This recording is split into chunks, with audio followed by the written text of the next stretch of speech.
everybody, I'm Jennifer Dayton, author of the books 7 Secrets to Horsemanship and Understanding Horses, and founder of the program 90 Days to a Great Partnership.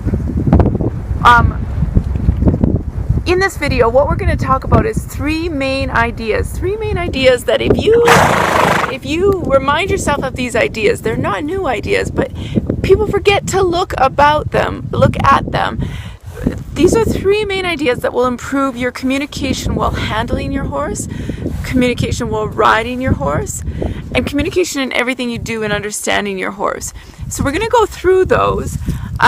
Just a little bit about me. If you don't know my story, one of my big passions in life has always been horses. And, I wasn't blessed to grow up from a young child with riding lessons and that kind of thing, but it only served to really fire me up about learning everything I could about them.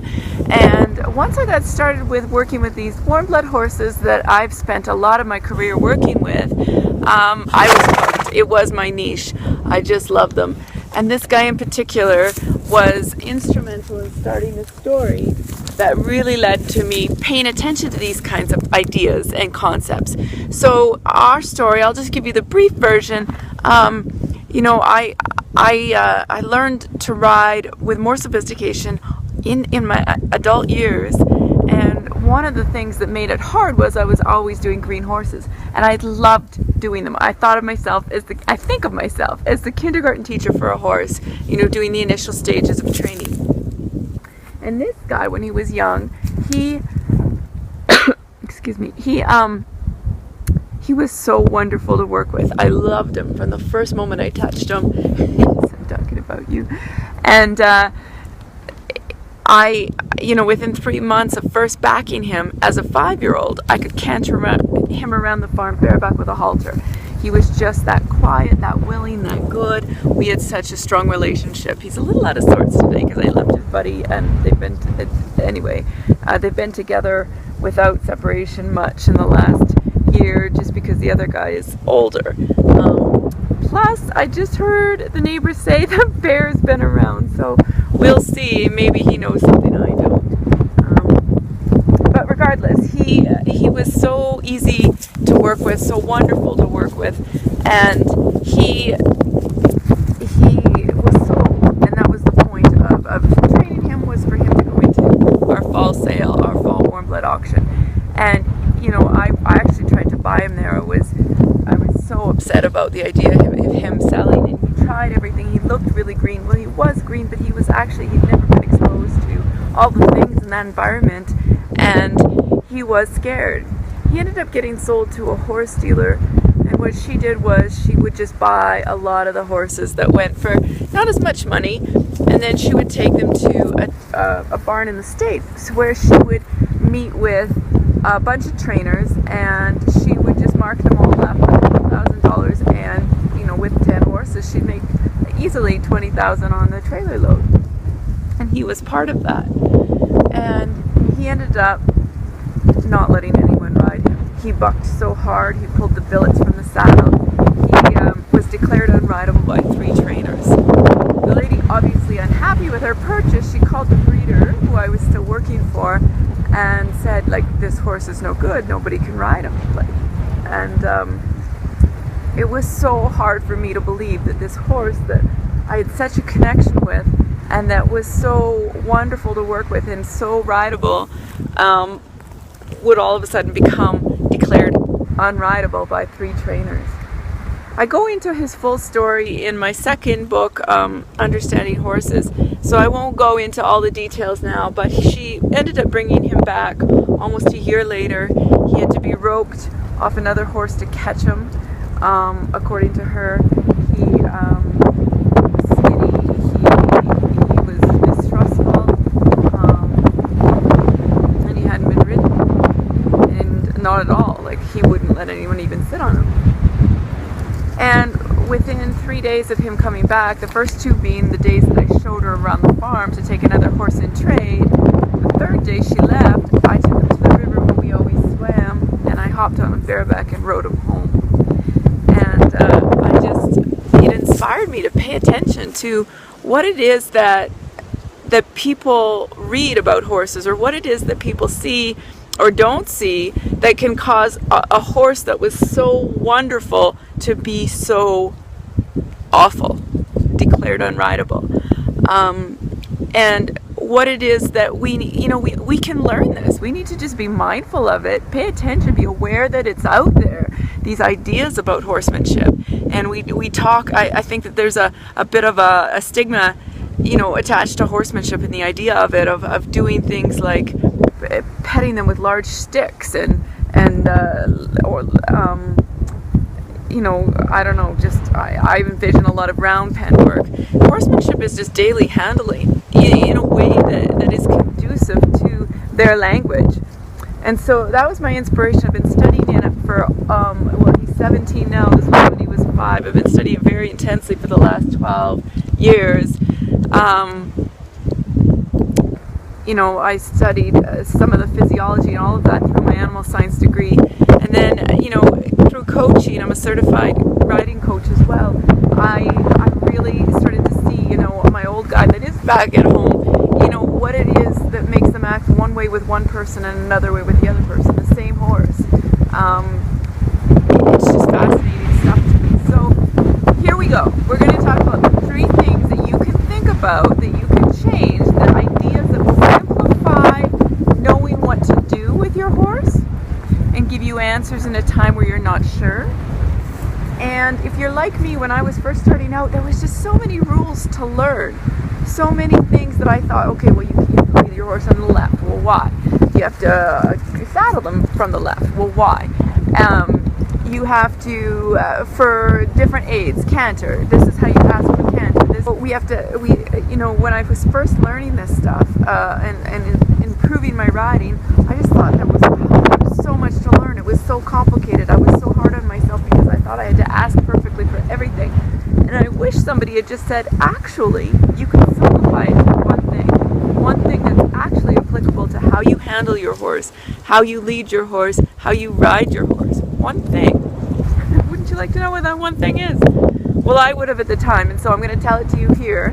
But first, we'll talk about 2 other things that are very, very important. And that's just remembering that they're herd animals. That's the number one thing, is remembering that they're herd animals. So what makes sense to them is that they want to be the leader or they want to be led. To which one? Most horses don't really mind one, but they have a need for one or the other. There are a few that will always challenge to be the leader, and there will be always a few that are very submissive and need the leading at all times. But they need to make that sense. That makes sense to them, and they need to fit you into that. So you need to understand that. Now you hear kind of old school thinking where people will say, yeah, you got to be the boss. Well, it's more than that. There's some truth in that. I think a leader is a better word than the boss, because leader implies sensitivity and understanding as to why and to when. Your timing of certain things for certain horses is so important. Just like people, they have a range of personalities, right? This guy is very sensitive. He's very sensitive and he takes things to heart. So being the leader for him is actually quite easy. Anytime that he kind of crosses a boundary where he's leading me, I have to be very careful with how I reprimand anything or correct anything with him, because he is a worried guy, because he is very sensitive and he doesn't need a lot of correction. I have another horse who's an orphan, who's unresponsive, who challenges everything because he doesn't understand. He was orphaned at birth. He doesn't understand he's a different creature than me, and I have to constantly remind him I'm the leader of the 2 of us.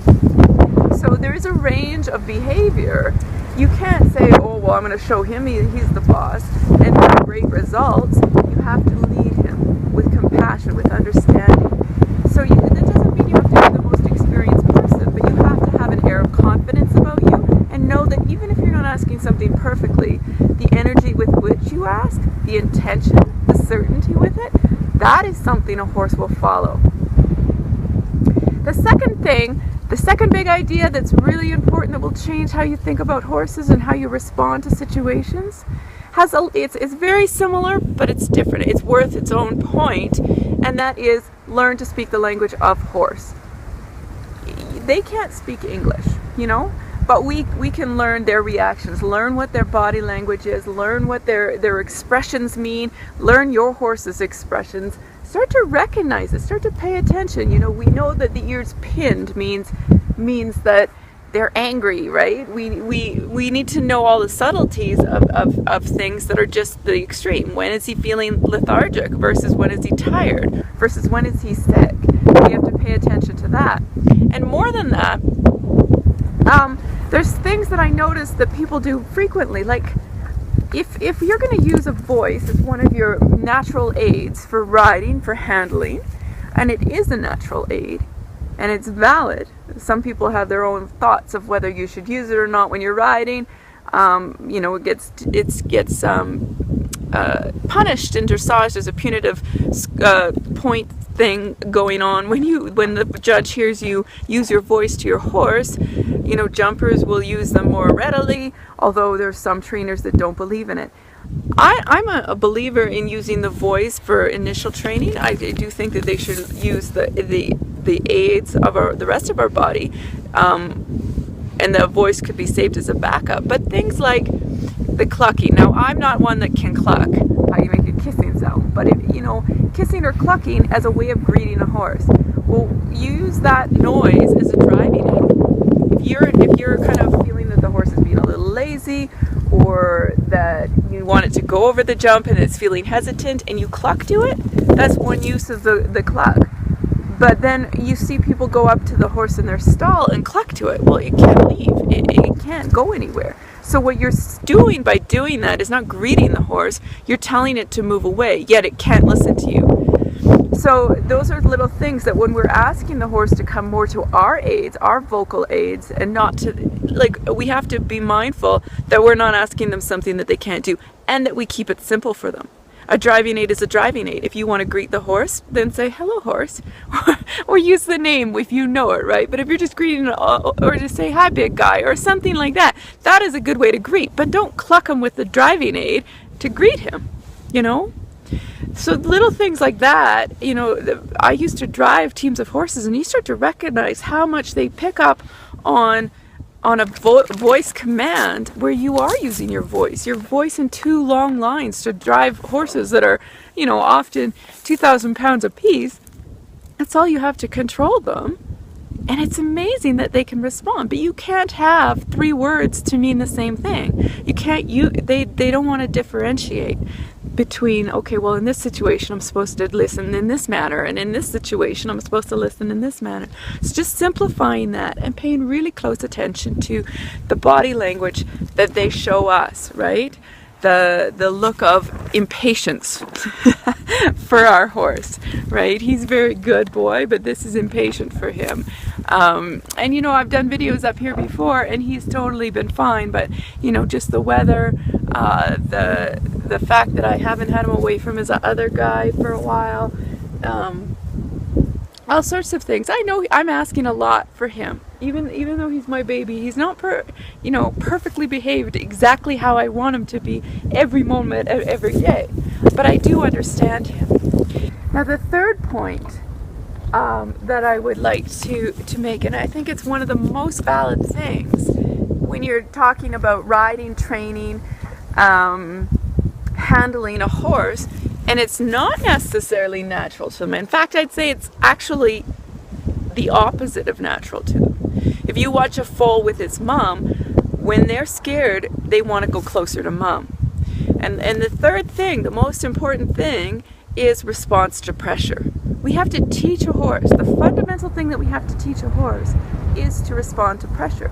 And you could think of any situation: loading into a trailer, putting them in the wash rack, leading, riding, doing advanced movements.